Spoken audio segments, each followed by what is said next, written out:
Mr. Mime in here? I don't think. Oh! Oh. Holy shit, actually Chansey. Fuck you.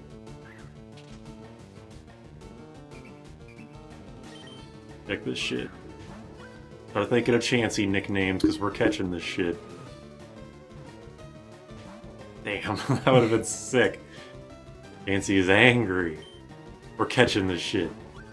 Second try. Damn. Damn. Oh, pretty close.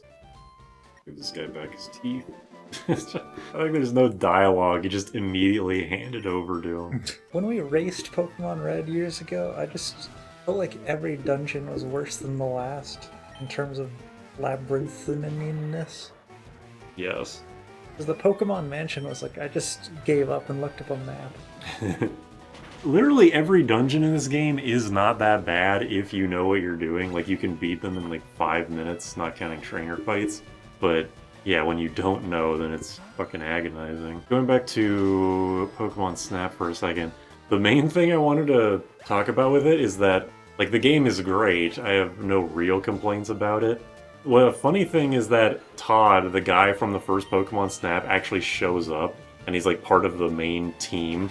But after he shows up and he's like, you know, he has the requisite, like, wow, he's from Pokemon Snap 1, he's so cool. But after that, he basically does nothing for the rest of the game, which I honestly, first of all, I thought that was kind of funny, but also I thought that was, you know, good. I didn't want the game to just be constantly jerking him off like how the main series does for Red and just Gen 1 in general. The only thing I really have as a complaint is that the professor, because the professor isn't Professor Oak, he's just some new guy. And I'm not a huge fan of him because he has no nuts.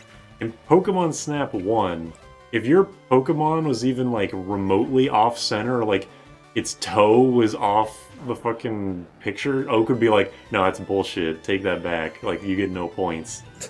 But it's like in new Pokemon Snap, your Pokemon could be taking up 1% of the total picture and, like, facing away from the camera, and the professor would still be like, it's alright, I guess. I much prefer the no-nonsense approach that Oak had. What was the worst thing Oak can say? Because he only really had 2 reactions. It was like, wonderful. He could say good. He would say good job or wonderful or whatever, and then he could also say you were close if you messed up one of the like the size, the positioning, whatever, and then it would end the scoring prematurely. But all of your pictures are scored completely in new Pokemon Snap, no matter what. But in terms of his verbiage, there was still some nonsense. Because he wasn't like, that sucked. He was just like, you were close. Yeah. I mean, yeah, he didn't shit-talk you, but I mostly mean that the scoring system was a lot harsher.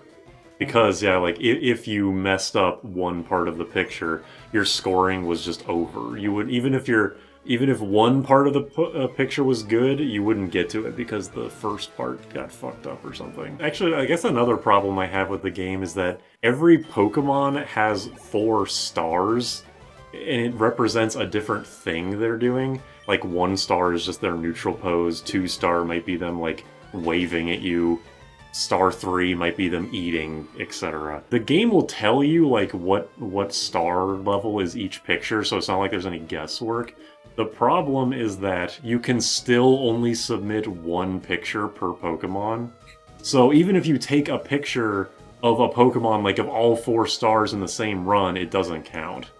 You have to, at minimum, play every stage 4 times, and not every star level is available with every Pokemon. But also, some Pokemon have more than 4 things they can do, but they still only have 4 stars. So, like, the 2 star might be simultaneously eating and also, like, swimming or whatever. So, you will miss out on some poses somewhere, which is a little disappointing. Well, you said there's variations of the levels, right? So that probably helped. Yeah. The game simultaneously has a lot of content in it, but it does also have a lot of, like, padding and filler. Because I like the idea of the more you play a stage, the more stuff unlocks in it, but also the potential issue with that is that not every stage has, like, huge differences, and also you can opt to play the earlier versions of the stages because there is stuff exclusive to earlier stages. So when you get to actually 100%ing the game, I imagine it could actually be kind of stressful or annoying trying to remember what is where. Which version of the stage had Magikarp doing the belly flop? I can't remember. I didn't 100% the game. I went through every stage fairly thoroughly. I probably got like 75% of the Pokemon. Because I don't even know. I assume Mew is in the game because it was the ultimate Pokemon in the first game, but I never saw it. I didn't see a lot of Pokemon, which I think is a good thing. Indicative of how much goddamn content in this game there is. It's just, you know. Also, I'm pretty sure that at least one stage has RNG. There's like a mysterious Lost Woods Forest stage, and I'm pretty sure that the phases it goes through are random. So if you're like trying to find a certain Pokemon in a certain part of the stage, then you might need to do a lot of resetting, which is kind of annoying. That's all I wanted to say about Pokemon Snap. It's a great game, and I'm glad they made it. The original Pokemon Snap only Gen 1. Yes. I probably talked about this before, but did Gen 9 have the same missing Pokemon that 8 did? No, it's different. Different missing Pokemon. All the TMs that you find in the rocket places are just like evil moves. I never noticed. There's Taunt, Torment, Snatch, Frustration. And those are dark, right? So that's like new to this. Yeah, Frustration isn't, but everything else is. I can't remember what Torment is. I think it's you can't use the same move twice in a row, the opposite of Encore. They got rid of Pursuit, which is stupid. I wonder if they got rid of Torment and Taunt. The question is, which of Arbok's faces is the real one? It was supposed to be a regional thing, originally.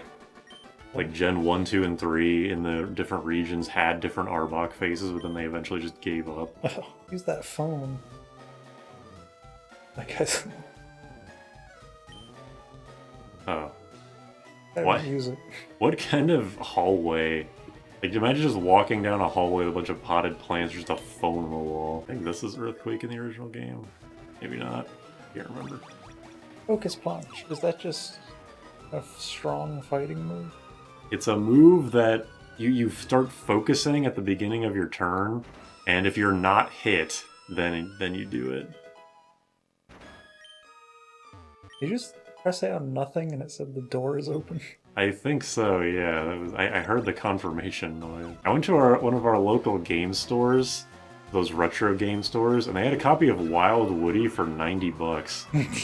I saw it face out, because, you know, they always put, in the shelves of games, they always put the important games faced out. So I saw Wild Woody looking at me from across the store. But, yeah, I'm not going to spend 90 bucks on Wild Woody. That's still kind of cool, though. They also had gachapon machines. $5 for one token. Jesus. Yeah.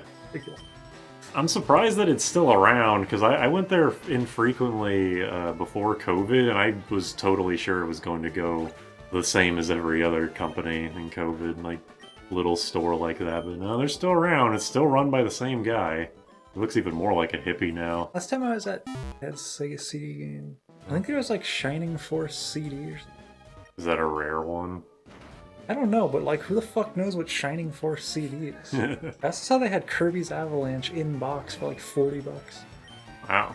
Oh yeah, the place I went to had, what is it, like graded? They had graded games.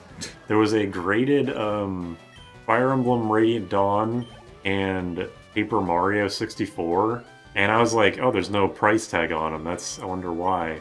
And then another guy who was in the store was like, hey, how much is that Radiant Dawn? And then the store owner was like, oh, you know, because it's graded, it varies. It could be as low as 3,000 or as high as 7,000. I was like, okay, fucking just gonna walk away from this. The idea of owning a graded copy of Paper Mario 64 is slightly interesting, but I'm not willing to pay thousands of dollars for that shit.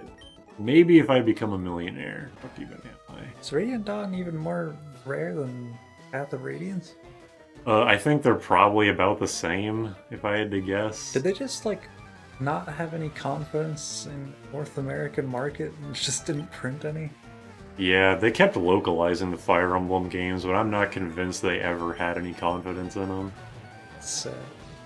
Yeah. Enough confidence to dub them. Yeah. I don't know why they suddenly changed their tune with Awakening when they got Matt Mercer and Laura Bailey. I mean, Fire Emblem Awakening strikes me as like some marketing thing where they're like, all right, it's anime now, bitches. Okay, wait, I think this one on the left is actually it was either Earthquake or Sword Dance. Okay, well, none of them are anything. But maybe I'm wrong again. Maybe they changed it. I don't know. Pretty much given up on my. I mean, not given up. I've just stopped playing Pokemon Emerald, my only birds run. Oh. Because I got to Sutopolis and I was just like, yeah, I get it. This Pokemon. You did the bird duel. That's like pretty much what the whole playthrough was leading up to, right? The what? The bird gym leader. Oh yeah. I've been rewatching It's Always Sunny in Philadelphia lately. First of all, Danny DeVito always pronounces whores like whores. And it always is funny for some reason. Because he talks about banging whores a lot. One of my favorite line deliveries in that show is, the context of the scene doesn't matter, but Dennis is like, that's why I'm asking you to peel the skin off the apple, please, please. Which proves to me that one of the funniest things, at least for me, I don't know why, one of the funniest things is just making the same exact sound like twice in a row. Like a YouTube poop, but real. Kinda, I guess. That's why I need you to do it for me, please, please. Oh, I was at a friend's place yesterday and one of us played the clip of "Newsflash, asshole! I've been hearing it the entire goddamn time!" And Wait, what is that? it's like they go, two of the guys that aren't Danny DeVito, they go live in the suburbs together and they like go crazy after living together for one day. And it's the like the fucking smoke detector is beeping. Yeah, it's like, how do you not hear that? Like, newsflash, asshole, etc. But the first time I heard that clip, it was a edited version where it said, "Ass flash, news hole. I've been the entire goddamn time." Was it in like a YouTube poop? I reblogged it on Tumblr, but I can't find it anymore. Ass flash. And every time, I try to like Google it, I just get the regular scene. So I don't know if somebody has the link to Ass Flash News Hole, I would greatly appreciate it because I miss it. Ass flash, news hole! I've been the entire goddamn time! Jafar, goddammit, I forgot again. It's the gift that keeps on giving. Another Always Sunny thing that I found really funny, I actually don't even remember if it was something they like acted out on a podcast or if it was in the actual show. It's been a while, but it's like Dennis and Charlie, and Dennis is like, you want to watch some movies? I have some sequels, and Charlie's like, well, I might not have seen the first one, and then Dennis is like, well, I have the first ones too. If I have the sequels, I have the first ones. And Charlie's like, well, I don't really like the first one.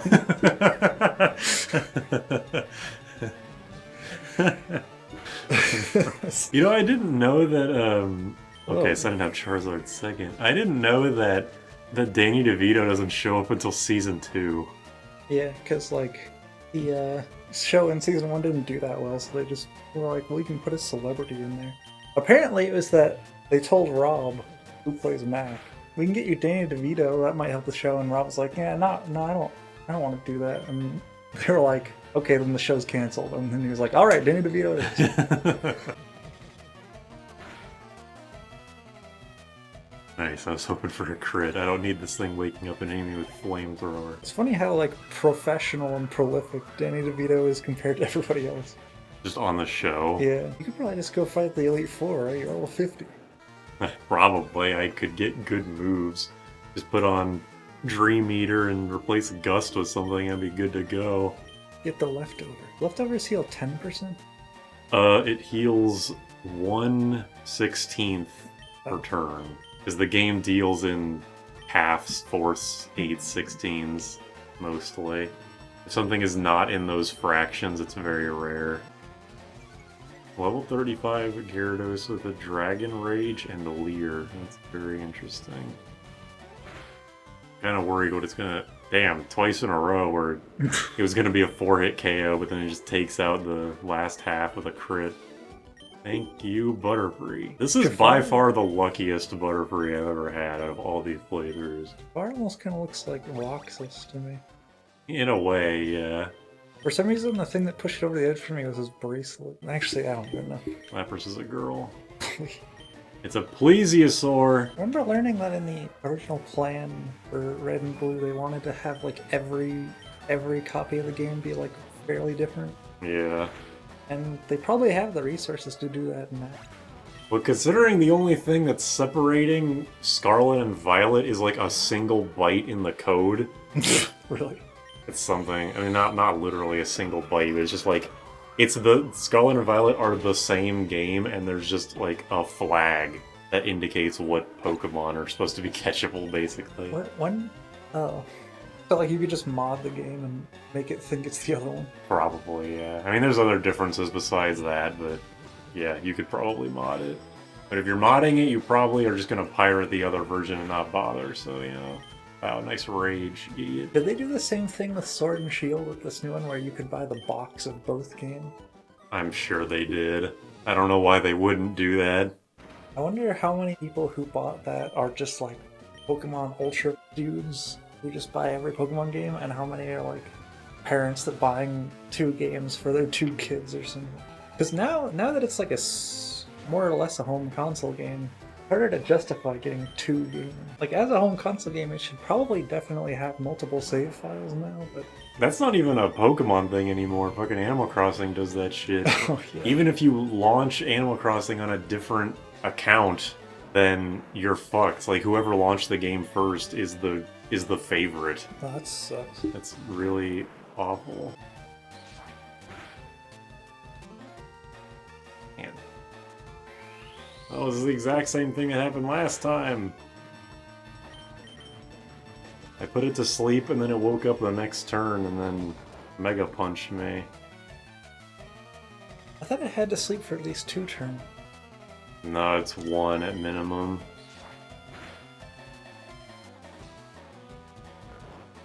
I suppose you could pull another crit out of your ass. Oh. Oh, quick attack. Ooh.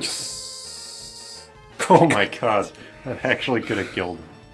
I mean, he still has 1 more Pokemon, so it's whatever. But... Oh. Oh my god, it actually lived. Ugh.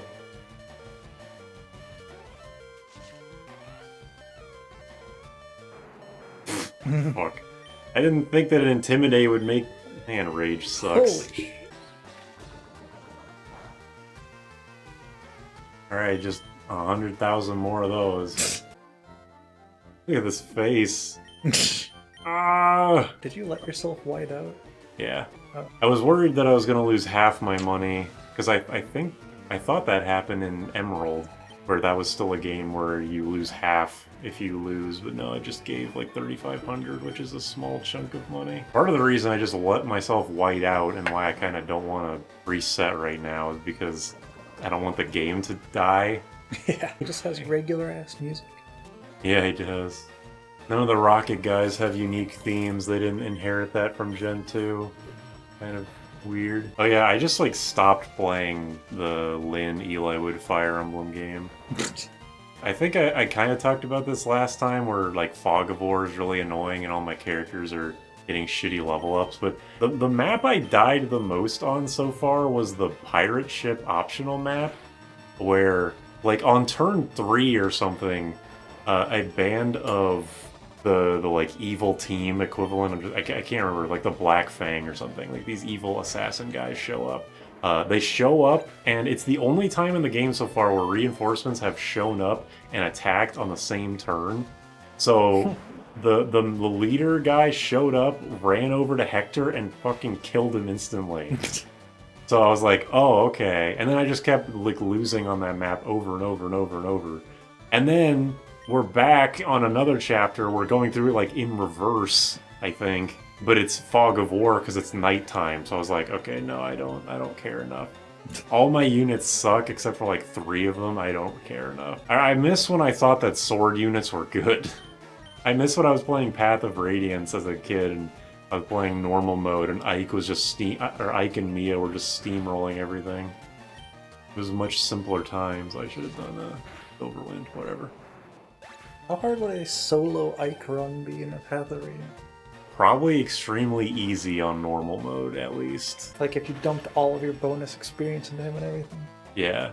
I mean, he hit the level cap really fucking fast.